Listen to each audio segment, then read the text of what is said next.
대림절 세 번째 주간입니다. 대림절을 보내면서 우리는 기다리지요. 무엇을 기다리나요? 내 마음속에 있는 불안이 가라앉기를, 이 마음속에 있는 어둠이 물러가기를, 다툼이 사라지기를, 그래서 내 마음에 이 빈 그릇이 채워지기를, 그래서 거룩한 밤, 고요한 밤, 그 은혜가 지금 여기에 임하기를 원합니다. 이것이 우리의 기도 아닙니까? 대림절의 기다림은 그래서 사실은 채움입니다. 아주 차가운 그 마국간에 하나님의 은혜가 가득했듯이, 그 말구유 그릇 안이 하나님 주신 그 사랑으로 가득했듯이, 내 마음의 이 텅 빈 그릇도 하나님께서 채워주실 줄 믿습니다. 마치 빈 방이, 깜깜한 어두운 방에 촛불 하나 켰을 때 그 방이 환해지듯이 내 인생에 한 말씀 주셔서 그 한 말씀으로 내 인생이 빛나게 하여 주시옵소서. 한 사건, 작은 사건이라도 그 사건으로 인해서 내 삶이 달라지게 하여 주시옵소서. 지금 여기에, 이 땅에, 지금 우리의 이 마음에 새로움이 필요합니다. 이 대림의 기간, 하나님 우리를 새롭게, 또 우리에게 소망의 뿌리를 더 깊게 내릴 수 있도록 인도하여 주시옵소서. 이게 우리 모두의 기도이지 않습니까? 이 소망을 우리가 어떻게 내 안에 채울까요? 소망은 내다보면서 확률로 계산하거나 아니면 바라는 것에 그치지 않습니다. 소망은 기본적으로 의지하는 것이죠. 맡기는 겁니다. 세상에서 가장 작은 새는 벌새라고 해요. 길이가 6cm밖에 안 됩니다. 그리고 무게는 2g밖에 안 돼요. 그런데 이 작은 벌새가 날기 위해서 1초에 50번을 날갯짓을 한대요. 어마어마하죠. 그래서 옆에 가서 그 날갯짓 하는 소리를 들어보면 윙 기계 소리가 난답니다. 그러니 에너지 소비가 얼마나 많겠어요. 자기 몸무게만큼의 꿀을 매일 먹어야 살아갈 수가 있답니다. 이게 죽도록 날갯짓을 하는데 3년밖에 살지를 못해요. 반면에 알바트로스라는 새가 있습니다. 이게 바다 해변에 이 알바트로스가 이게 걸어갈 때를 보면 돼지가 한 마리 지나가는 게 아닌가, 이런 생각이 든대요. 막 뒤뚱 이렇게 날지도 못해요. 아무 때나 날 수가 없습니다. 워낙 몸이 무거우니까. 근데 바람이 불면은 4m나 넘는 날개를 쫙 핍니다. 한 번 날아오면 수만 킬로를 거뜬하게 날아요. 심지어 2년간을 하늘에서 있었던 그런 기록도 있다고 합니다.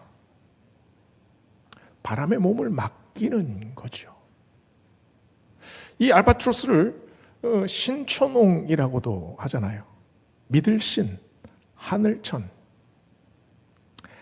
하늘을 의지하는 할배. 굉장히 멋있는 말 아닙니까? 소망은 바람이 아니라 맡김입니다. 바람에 몸을 맡기는 알바트로스처럼 수많은 신앙의 선배들이 인생의 바다에서 날아올랐습니다. 다윗은 자기 인생에 닥친 폭풍우 속에서 시편 37편 5절에서 이렇게 고백합니다. 너의 길을 여호와께 맡기라. 그를 의지하면 그가 이루시고 너의 의를 빛같이 나타내시며 너의 공의를 정오의 빛같이 하시리로다.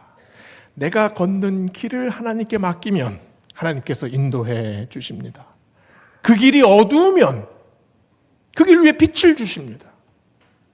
그 길이 막히면 새로운 길을 만들어 주십니다. 그 길이 끊기면 날게 하십니다.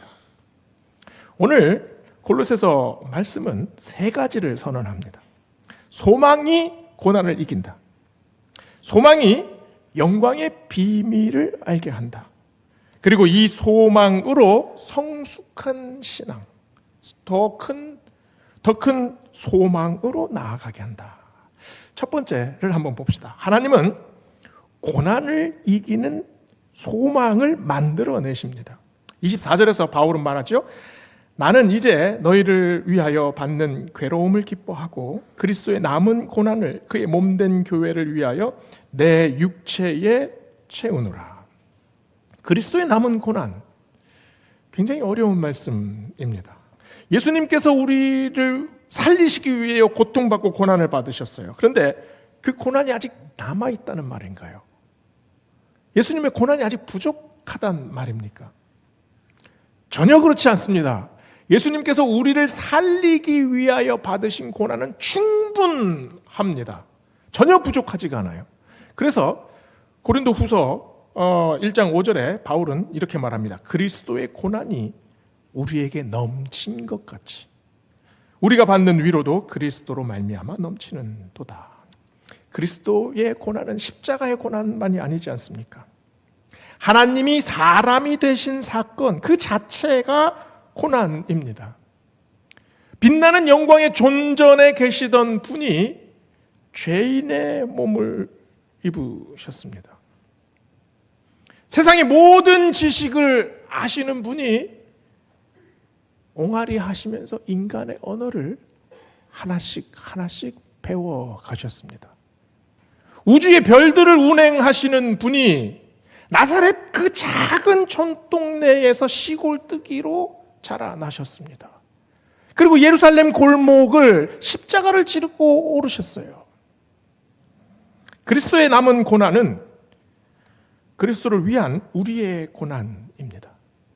십자가를 자청하신 예수 그리스도, 그 십자가의 길을 나도 걸어가겠습니다. 그래서 사도 바울은 고백하죠. 그 고난을 주의 몸된 교회를 위해 내 육체에 채운다. 그 고난을 내 육체에 채운다. 고난은 자꾸 쌓여갑니다. 그럼 고난만 쌓입니까? 오늘 말씀을 통해서 보면 소망도 쌓이고 있습니다.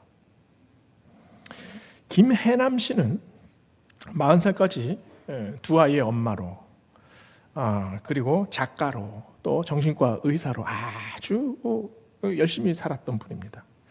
그런데 이분이 43살에 날벼락 같은 소식을 들어요. 파킨슨병. 근데 이분이 의사래요.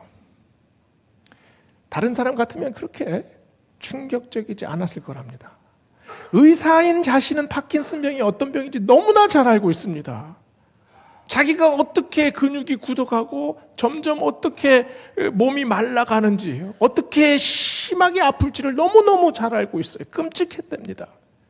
2년 동안 방 안에서 아예 돈목을 주라고 나오질 않았대요. 나중에 이분이 책을 쓰잖아요. 베스트셀러지요. 만일 내가 인생을 다시 산다면 이라는 책이에요. 제가 책에 나오는 구절을 하나 읽어드리겠습니다. 어떻게든 아픔을 견디다 보면 아픔이 조금 수그러질 때가 반드시 온다.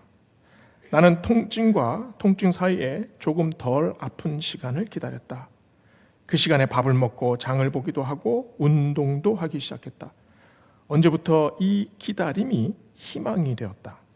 덜 아플 때 무엇을 하면 좋을까? 어제는 꼬리뼈까지 아팠는데 오늘은 옆으로 누울 수도 있네. 신기하게 오늘은 손가락이 움직여지네. 그녀는 말합니다. 누구나 힘든 시간을 견딜 때 고통스러워요. 그러나 그 고통과 고통 사이에 반드시 숨 쉴 수 있는 시간이 찾아온다. 이것을 믿는 사람은 그날 하루를 다르게 살 수 있다. 이분이 한동안 하나님은 왜 나에게 이런 고통을 주셨습니까? 아주 원망하고 괴로워했대요. 그런데 자기가 글을 쓰면서 이 글을 읽으면서 힘을 얻는 사람이 있다는 사실을 발견했을 때 그때 자기가 달라지기 시작했대요. 자기 글의 힘은 바로 이 병에서 나온다는 깨달음. 이 사실을 깨닫자 자기의 이 병과 싸우는 이 고통을 적극적으로 임하기 시작합니다. 인생이 이 투쟁이 오히려 소망으로 이어지기 시작했어요. 한 사람이라도 위로를 받는다면, 한 사람이라도 이 글을 통해서 용기를 가진다면 나의 이 씨름과 이 투쟁이 무의미하지 않다는 거죠. 24년째 현재까지 병마와 씨름하고 있는 정신과 의사, 이분이 무엇을 고백합니까? 고난을 내 육체에 채우노라. 이게 아니잖아요. 소망을 내 육체에 채우노라. 자기의 개인적인 씨름인 것 같지만 이 씨름을 통해서 오히려 소망을 만들어내고 있습니다. 바울은 자신의 고난을 고통의 시간으로 보지 않았습니다. 교회를 위한 고난, 성도들을 위한 고난, 그리고 자기 사명을 위한 고난으로 이해했습니다. 고난을 결과로 이해하면 괴롭습니다. 이 고난이 마지막 결과다라고 생각하면 도저히 나아갈 방향이 보이질 않아요. 그런데 고난이 과정이라고 받아들이기 시작하면, 연단이라고 생각하기 시작하면, 그럼 우리는 헤쳐나가기 시작합니다. 조금씩 이해하기 시작하고 조금씩 틈을 발견하고 기다립니다. 그리고 내가 서 있는 그 자리에서 당장 작은 일이라도 해보려고 마음을 먹기 시작하지요. 예수님의 말구유, 이 짐승의 식탁 아닙니까? 예수님은 짐승의 식탁에서 시작을 하셔서 죄인의 형틀에서 죽으셨어요. 그런데 그 짐승의 식탁이 경배의 장소가 되지 않습니까? 죄인들이 죽은 그 사형틀이 은혜로 빛나는 자리가 됩니다. 왜 그렇습니까? 그 사이에 소망이 계속해서 녹아 있었기 때문입니다. 성탄은 즐거움에서 시작하지 않았습니다. 성탄은 괴로움과 고통 속에서 피어난 거룩한 꽃입니다. 그래서 우리는 고통을 함께 지려고 하죠. 성탄을 해서 우리가 내 마음의 위로를 느끼는 것이 아니라 나를 통해서 새로운 소망을 전하려는 마음, 이게 성탄의 정신입니다. 예수님은 자신의 육체에 채운 절망을 소망으로 만들어 내셨어요. 내 인생에 낙담이 있잖아요. 우리 인생에도 어려움이 있어요. 그런데 그 낙담을 시간이 지나서 다른 사람에게 위로가 될 수 있는 말로 전환시키는 사람들이 있습니다. 내 인생의 눈물을, 그것을 다른 사람과 함께 나누는 위로로 만들어내는 사람이 있습니다. 내가 한때 인생에서 시들었던 경험, 그 시들었던 경험을 가지고 다른 사람을 살려내는 그런 사람이 있지요. 그래서 우리도 주님처럼 낮아져야 합니다. 이 세상에 비통한 일이 얼마나 많이 있습니까? 내 삶의 테두리에서 한 발자국만 나아가면 도움이 필요한 사람들이 얼마나 많은지 모릅니다. 안델센이 쓴 성냥팔이 소녀의 배경이 왜 성탄절이겠습니까? 무엇을 보여주려는 건가요? 아주 차가운 대조를 보여주잖아요. 성탄절 날 밤 가족들이 모여서 행복한 시간을 보냅니다. 그 밖에서 추위에 떨면서 얼어가고 있는 한 소녀의 마음, 이 간극이 너무나 큰 거예요. 누가 이 얼어붙은 소녀의 마음을 녹여줘야 합니까? 누가 도와줘야 합니까? 우리가 도와줘야 합니다. 나도 급하지요. 나도 절박합니다. 나도 부족하고 나도 참 암담할 때가 있어요. 그러나 우리가 왜 이런 고통의 경험을 지나왔습니까? 왜냐하면 나와 다른 한 사람의 상황을 알기 위해, 그 사람의 아픔이 어떤지 깨닫기 위해, 또 그 사람의 아픔 속으로 한번 들어갈 수 있는 마음을 가지기 위해 우리는 우리 인생에서 고통을 겪습니다. 대림절은 주님이 오신 그 말구유로 한 발자국 다가서는 시간입니다. 주님은 그 말구유에서 그 말구유를 소망의 그릇으로 변화시키셨습니다. 그 비천한 그릇 안에 영광스러운 그 하나님의 아들이 들어오셨어요. 우리에게도 그 그릇이 있습니다. 우리의 인생의 그릇이 있잖아요. 내 그릇에 담겨져 있던 고통스러운 시간이 있습니다. 마음 아픈 사건들이 있습니다. 그 사건을 가지고 한 사람과 그 그릇을 나눌 때 그 그릇이 신비하게 위로가 됩니다. 내가 아팠던 그 그릇을 그 사람과 함께 나눌 때 그 그릇이 차가운 마음에 전해주는 따뜻한 국밥이 되기도 하고 향기로운 찻잔이 되기도 해요. 대림절을 지나면서 고난 속을, 그 고난을 소망으로 만들어 내는 마음, 그 마음이 하나님께서 우리에게 주신 마음입니다. 두 번째로 하나님은 비밀을 품은 소망을 만들어 내십니다. 우리는 모르는 것이 너무나 많습니다. 일단 하나님이 하시는 일의 목적을 알지 못합니다. 세상은 이리도 흔들리는데 도대체 하나님은 무엇을 하고 계십니까? 세상에 이렇게 마음 아파하는 사람들이 많은데 하나님의 공의는 어디에 있습니까? 우리는 하나님의 뜻을 잘 알지 못합니다. 이런 우리에게 오늘 말씀 25절 26절은 말합니다. 내가 교회의 일꾼 된 것은 하나님이 너희를 위하여 내게 주신 직분을 따라 하나님의 말씀을 이루려 함이니라. 이 비밀은 만세와 만대로부터 감추어졌던 것인데 이제는 그의 성도들에게 나타났다. 바울은 하나님의 비밀을 이루기 위해 교회의 일꾼이 되었다고 말을 합니다. 비밀에는 두 가지 비밀이 있습니다. 하나는 감추려는 비밀과 또 다른 하나는 깨닫게 하려는 비밀입니다.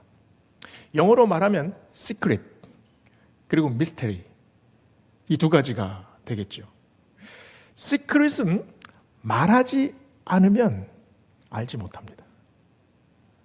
mystery는 아무리 말해도 알 수가 없습니다. 사랑하는 연인들 사이에 오가는 대화들, 시크릿이죠.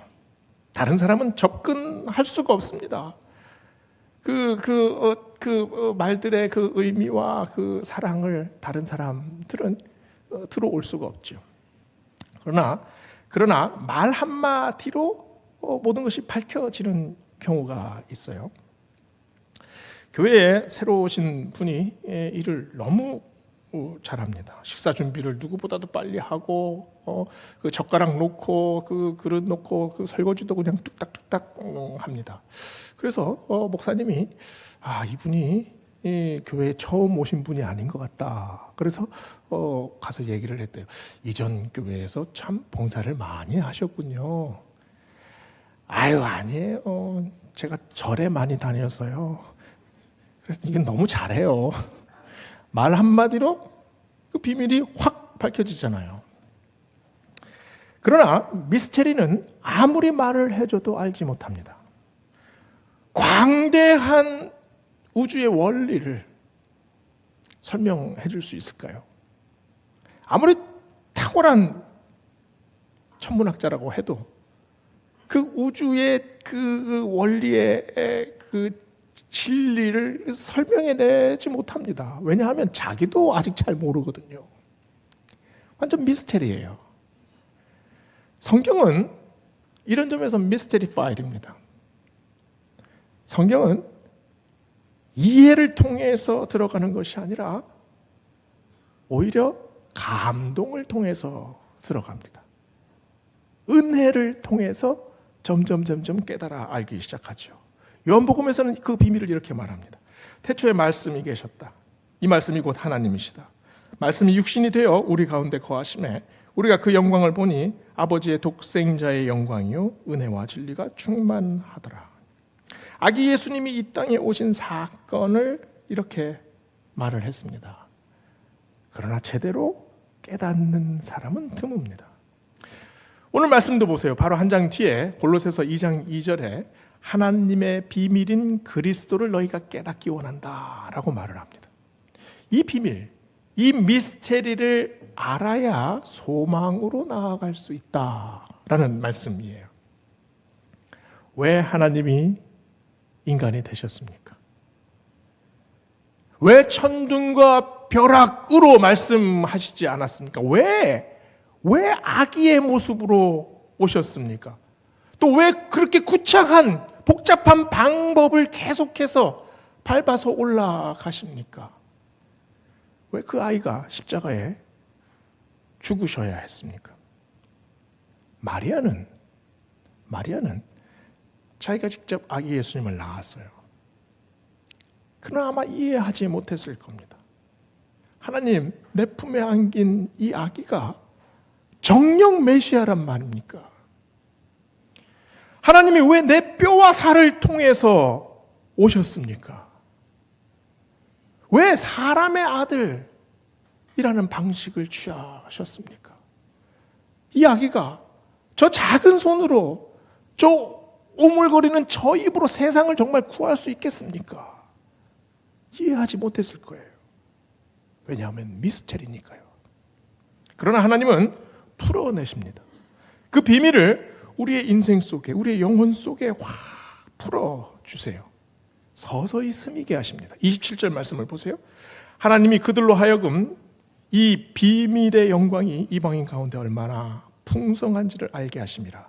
이 비밀은 너희 안에 계신 그리스도니 곧 영광의 소망이라. 처음에는 알지 못합니다. 왜냐하면 미스테리니까요. 그러나 우리 삶 속에 그 비밀이 점점 스며듭니다. 무한하신 분이 유한성 속으로 오십니다. 시간을 만드신 분이 시간 속으로 들어오십니다. 하나님이 인간의 몸속에서 인간의 피와 인간의 살의 공급을 받으십니다. 인간의 배를 통해 태어나신 하나님. 이 아기 예수님이 하나님의 핏방울 아닙니까? 그 핏방울이 어떤 핏방울입니까? 성육신의 핏방울, 사랑의 핏방울, 은혜의 핏방울, 비밀한 핏방울. 그 핏방울 하나가 우리 영혼 한가운데 똑 떨어지면 마치 잉크가 퍼지듯이 그 핏방울이 우리의 영혼 속으로 퍼져 들어갑니다. 그때서야 우리의 마음이 열리잖아요. 그때서야 하나님의 마음을 우리가 읽을 수 있잖아요. 그 비밀이 우리 안에 있습니다. 오늘 말씀 보세요. 그 비밀이 우리 안에 계시는 그리스도라. 그 비밀이 우리의 소망이 됩니다. 그 소망은 하나님의 피와 우리의 피의 엉킴입니다. 마치 엄마와 그 아기가 엉키는 것처럼 그 사랑의 엉킴은 아무도 알지 못합니다. 왜냐하면 비밀이기 때문이죠. 당사자들만 압니다. 하나님이 나를 사랑하시는 사실, 내가 하나님 안에 어떻게 속해 있다는 사실, 그것은 아무도 알지 못합니다. 막대한 비밀이어서기도 하고 너무나 개인적인 비밀이어서이기도 합니다. 그 하나님의 비밀, 그 하나님의 사랑, 그것이 내 안에 있습니다. 예수 그리스도께서 내 안에 있습니다.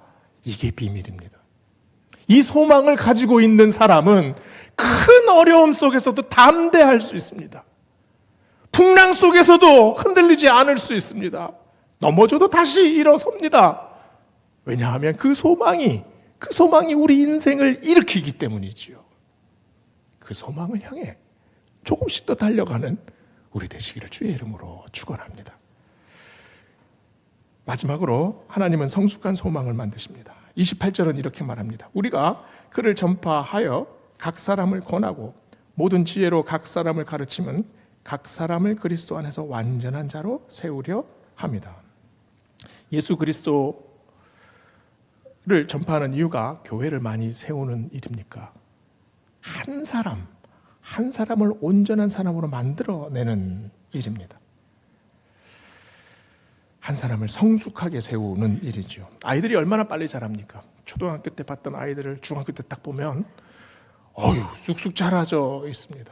그래서 성장의 방향은 양적인 증가지요. 그러면 성숙은 어떻습니까? 성숙의 방향은 온전함입니다. 완성이지요. 성숙한 사람은 그래서 넓게 보고 깊게 봅니다. 여름과 겨울, 인생의 밀물과 썰물을 관조하지요. 삶 속에서 느껴지는 깊은 어둠에 있다가 새벽을 또 발견하기도 합니다. 성장은 얻으려고 하지요. 그러나 성숙은 비우려고 합니다. 성장은 열심히 달려가는 땀 냄새를 아주 소중하게 생각해요. 성숙은 오히려 겸손해서 피어오르는 향기를 아주 소중하게 생각합니다. 사도 바울은 성장을 향해서 달려간 것이 아니라 성숙을 향하여 달려갔습니다. 29절 말씀을 보세요. 이를 위하여 나도 내 속에서 능력으로 역사하시는 이의 역사를 따라 힘을 다하여 수고하노라. 사도 바울은 자신을 어떻게 변화시켰는지, 주님이 자신을 어떻게 변화시켰는지를 체험한 사람입니다. 제가 입대했을 때 훈련소에서 좀 긴장했던 게 화생방 훈련입니다. 그 가스실에 탁 들어가면 이제 어떻게 대처를 해야 되나, 숨을 내가 최대한 몇 분까지 참을 수 있을까, 별별 생각을 다 했어요. 막상 방독면을 쓰고 막 거기서 들어가기 전에 막 PT 체조도 하고 막 발굽혀펴기도 하고 들어가서 막 군가도 막 부릅니다. 그러다가 방독면 제거하면 다들 방독면을 벗어야 돼요. 숨을 꾹 참고 있는데 한 10초쯤 지났을까, 옆에 있던 한 친구가 갑자기 패닉에 빠진 것 같아요. 제가 그런 모습 처음 봤습니다. 막 괴성을 지르더니 그 깜깜한데 그 철문이 닫혀 있잖아요. 가서 막 발로 꽝꽝 차고 조교들이 오는데 막 팔로 막 때리고 막 발악을 하는 거예요. 근데 그러니까 또 문을 열어주더라고요. 우리는 막 눈물, 콧물 다 흘려가지고 막 킥킥거리고 막, 그래서 나와서 잔디밭에 막 이러고 있는데 저쪽에서 중대장하고 그 친구하고 계속 얘기를 하고 있어요. 그리고 오늘 저는 뭐 엄청 혼나겠다 생각을 했는데 조금 있으니까 중대장이 그 친구를 데리고 같이 가스실로 들어가더라고요. 제가 좀 의아했습니다. 그 친구를 설득해서 그놈을 혼자 보내야 되잖아요. 그런데 데리고 같이 들어갔어요. 이게 굉장히 제가 오랫동안 기억하고 있는 장면 중에 하나입니다. 우리가 어떻게 구원받았습니까? 예수 그리스도를 통해서 우리는 구원받았어요. 그런데 그 구원의 방식이 어떤 방식입니까? 물에 빠져가는 우리를 보시고 주님이 밧줄을 툭 하나 던져 주셨습니까? 아니면 타잔처럼 그 밧줄을 타고 와서 우리 손을 탁 잡고 그냥 이끌어내셨습니까? 그 수렁 속으로 직접 함께 들어오셨습니다. 33년을 이 땅에 사시면서 제자들과 함께 웃고 웃으셨습니다. 그 삶 속으로 들어가셨죠. 같이 고통당하셨습니다. 같이 아파하셨습니다. 그리고 십자가에 죽으셨습니다. 그리고 그 죽음을 먼저 이기셨습니다. 이것이 우리가 바라보는 예수님의 모습이지 않습니까? 오늘 말씀 마지막 구절 보세요. 나도 먼저 행한 주를 위하여 수고하노라. 내 속에 역사하시는 주를 내가 따르노라. 내게 소망 주시는 주를 위해 수고하노라. 왜 그렇습니까? 예수 그리스도를 따르고자 하는 성숙함이 우리 안에 생겨나기 때문입니다. 소망은 이 성숙함을 이루게 하십니다. 오늘 말씀을 통해 대림절 지나면서 우리가 다시 고백합시다. 내 삶 속에 계속해서 연속되는 이 고난, 소망으로 이겨나가겠습니다. 그리고 그 비밀을 내 속에 가지고 있기 때문에 내 삶 속에 일어나는 많은 것들 성숙함으로 다시 일어서겠습니다. 다짐하는 우리 모두 되시기를 주의 이름으로 축원합니다.